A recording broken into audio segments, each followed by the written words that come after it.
pour nous qui passons notre vie à lutter contre ces maladies, c'est enthousiasmant de voir qu'on peut créer naturellement des variétés qui vont à la fois réduire l'impact environnemental et améliorer la vie des hommes qui font ce métier-là.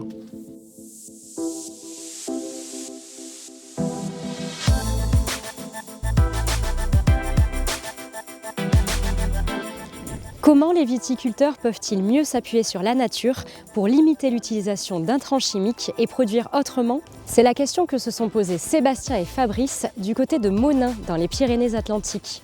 Depuis 2018, les deux frères ont fait le choix de passer la totalité de leur domaine de l'appellation Jurançon en agriculture biologique.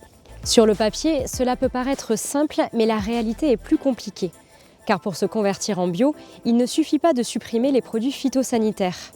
Il faut faire beaucoup de recherches, observer ces vignes et avoir une pensée plus globale qui part du cep jusqu'à la mise en bouteille. Et cela prend du temps, il faut 3 ans pour convertir un vignoble en bio. Alors vous allez le voir, Sébastien et Fabrice sont en recherche permanente d'idées et de nouvelles techniques pour bonifier leur vin. Allons les retrouver en pleine récolte.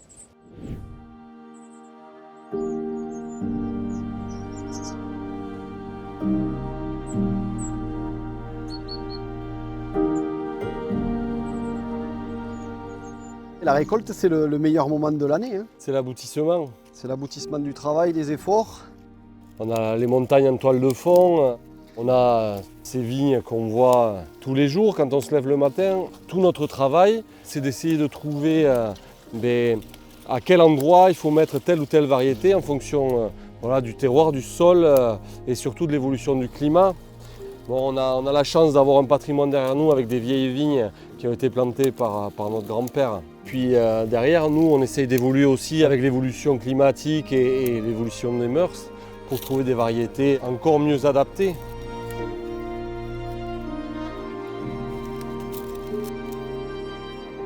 Là, on a fait un travail sur l'implantation de variétés résistantes qui sont issues de la recherche française et allemande.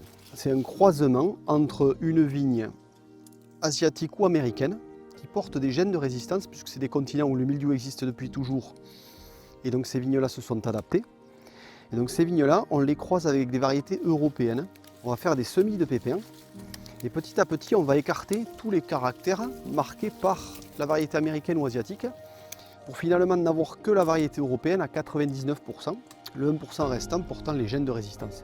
J'ai été frappé à quel point il y a un manque de communication entre d'un côté la recherche et les acteurs de terrain. Ils ne se parlent finalement pas assez et la profession ne s'intéresse probablement pas assez à ce que font ces gens-là, qui sont des gens extraordinaires et qui travaillent vraiment pour nous dans le bon sens.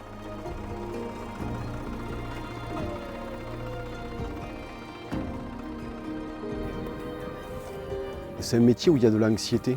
En fait, à n'importe quel moment, on peut perdre sa récolte et donc son salaire et mettre en danger son exploitation. La chimie, bien sûr, a des avantages pour protéger la plante, puisqu'elle va rentrer à l'intérieur de la plante et la protéger depuis l'intérieur. C'est toujours l'idée d'avoir l'antibiotique au cas où ça se passerait mal. Et en pratiquant, en fait, on s'est aperçu que l'antibiotique, on ne s'en servait quasiment pas. Et que quand on travaillait sur une autre voie, on arrivait à trouver des nouveaux équilibres sur les plantes qui permettaient de s'en passer. Sur notre zone de piémont pyrénéen où les pluies sont fréquentes, il faut renouveler les traitements très souvent. La dose est faible, ce qui va faire la protection, c'est la répétition. On a droit à 2 produits minéraux qui sont le cuivre, donc sous forme de bouillie bordelaise et l'hydroxyde, et le soufre sous forme poudre ou mouillable. Donc ça, c'est les deux produits qui vont nous servir à lutter à la fois contre le mildiou et contre l'oïdium, qui sont les 2 parasites principaux. Ensuite, nous, on va faire de la phytothérapie.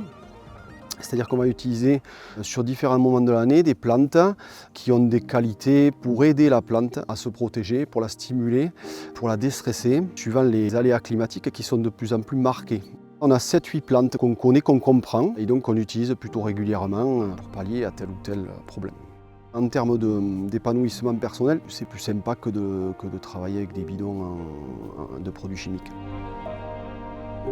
On sait qu'on a des raisins sains, qu'on fait des vins sains. On travaille sur l'œnologie avec des vins sans soufre aussi. Tout ça dans le but d'améliorer à la fois la révélation de la typicité du terroir, faire des vins qui sont difficiles à copier et en même temps de préserver notre santé et celle du consommateur. Ça colle beaucoup plus avec notre philosophie de vie. On sent aussi au niveau sociétal une demande environnementale. Nos clients nous faisaient confiance, mais certains nouveaux souhaitaient que ce soit écrit et c'est bien normal. En agriculture biologique, il n'y a pas d'herbicide. Donc ça peut être un choix de conserver l'herbe, c'est le cas sur l'autre partie du vignoble qui sera packagé par les brebis. Et ici, on a choisi de travailler les sols.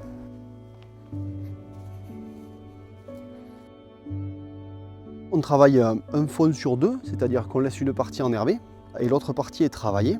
Et là-dessus, on fait souvent un semis d'avoine et de fèves-rolles. L'idée étant que l'avoine a une racine assez puissante, elle va venir décompacter le sol en surface. La fève-rolle, c'est une légumineuse qui va capter l'azote de l'air, qui va venir le mettre dans le sol sous forme de nodosité. Et donc ça va nous permettre d'avoir un sol qui reste travaillé en hiver sans subir d'érosion sur notre secteur pluvieux.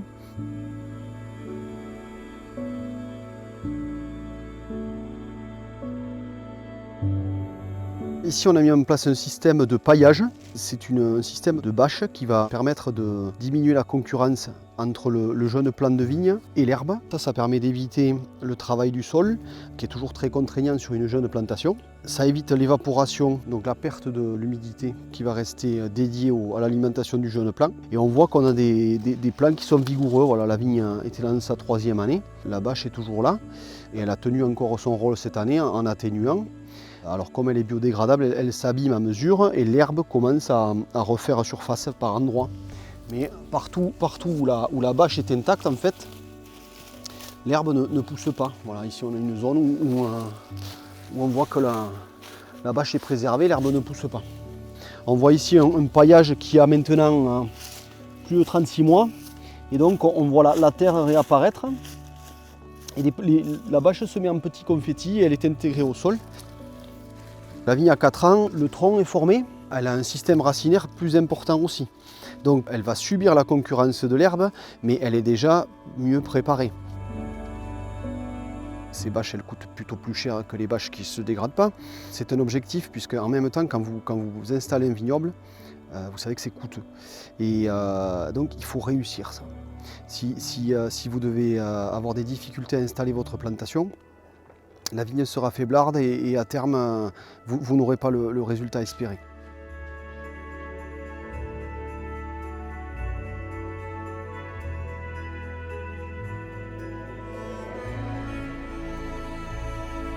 Ça demande une veille, de se tenir un peu informé.